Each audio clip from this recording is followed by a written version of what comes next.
ស្ដីបងប្អូនទាំងគ្នាឥឡូវតោះគឺថ្ងៃនេះគឺ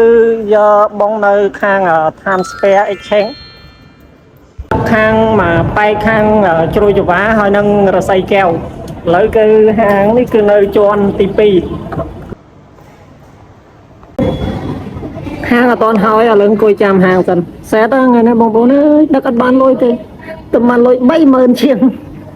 ប៉ុន្តែលវដែរថ្ងៃហ្នឹងលវទៅខាងស្អីកែវបន្តិចប្រហែលជាចូល2ម៉ោងជាងដែរ2ម៉ោងអត្រានៃការដឹកអាចបាន10000ជាងអូនគោលដៅអតិថិជនគឺនៅជ្រោយចង្វាបងប្អូនក្រហមតែកនៅលើស្ពានជ្រោយចង្វានេះដឹងទៅរួចទេវីដេអូរបស់ខ្ញុំគឺបដោតទៅលើសកម្មភាពការងារដឹកជញ្ជូនសบายហើយនឹងសូបង្ហាញអំពីភោជនីយដ្ឋាននានាហើយនឹងសកម្មភាពនៅលើដងវិថី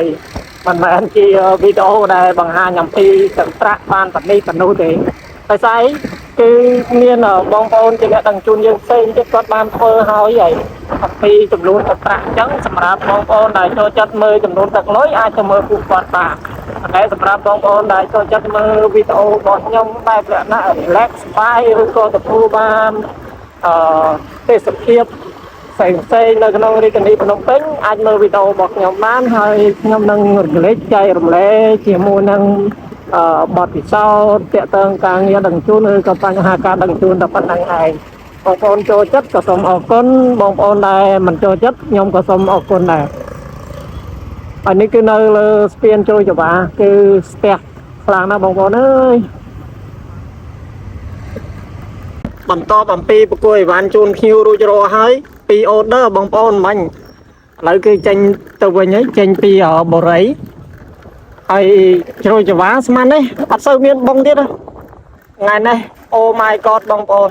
ដាក់លុយនៅក្នុង app 300,000ម៉ោង2រហូតដល់ស្មាននេះដាច់អត់លុយលេងឥឡូវ00លុយខ្មែរបានឲ្យភ្ញៀវរួចរាល់ឥឡូវអង្គុយលេងហើយបងប្អូនអង្គុយចាប់បងនៅក្បែរប្រោនជ្រោយចង្វានេះដោយសារជិះមកមិញវាផ្លូវវាស្ទះពេកដល់ពេលឥឡូវខ្ជិលទៅវិញហើយសំខាន់នេះភ្ញៀវឲ្យភេសជ្ជៈមកកំប៉ុង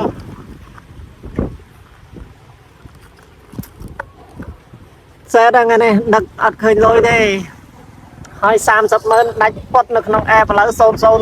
00លុយរៀលទេនេះបញ្ចូលអត់តន់ចូលឯម៉ោងបានចូលលុយស្ងាត់បងណាបងប្អូនថ្ងៃនេះជិះតាំងពីជ្រោយចង្វាម៉ោងអង្គុយនៅជ្រោយចង្វាឡើងជិត30នាទីគឺអត់មានបងព្រោះឥឡូវទៅលុយទៅលោតចូលទៅនេះបាន50000រៀលចឹងអ្នកដឹក Grab គឺត្រូវយកអំពី Grab យកអំពី AI ថ្ងៃណាដែលវាដាក់បងឲ្យដឹកប្រឹងដឹកទៅបើសិនជាថ្ងៃណាអត់សូវដាក់បងឲ្យដឹកទេក៏ប្រឹងដឹកទៅយកតាមចំនួនល្មមមកយើងអាចដោះស្រាយចាយវាប្រចាំថ្ងៃរួចហើយសល់10000 20000អូខេចូលផ្ទះដេកយកកម្លាំងចាំស្អែកចាំយើងបន្តទៀតអូទម្លាប់ខ្ញុំគឺអញ្ចឹងថ្ងៃណាដឹកបានគឺខ្ញុំប្រឹងដឹកបើថ្ងៃណាដឹកមិនបានក៏ខ្ញុំប្រឹងដឹកឲ្យបាន60000 70000 80000ដែរអានេះជាទូទៅ average របស់ខ្ញុំគឺ100000ពី100000ទេបងប្អូនព្រោះយើងប៉ុណ្ណឹងយើងល្មមនឹងកម្លាំងរបស់យើងដឹកប៉ុន្តែថ្ងៃខ្លះក៏ដឹកវាមិនបានដែរស្ងាត់មែនតើហើយខ្យល់ខ្លាំងណាស់ថ្ងៃនេះខ្យល់អរគុណបងប្អូនទាំងអស់គ្នាហើយវិនាទីនេះក៏ជាវិនាទីចុងបញ្ចប់នៃវីដេអូរបស់ខ្ញុំដែរសូមអរគុណសម្រាប់ការចូលទស្សនាហើយក៏សូមជួយ like share ហើយនិង subscribe នៅ channel YouTube របស់ខ្ញុំផងអរគុណបាយបាយ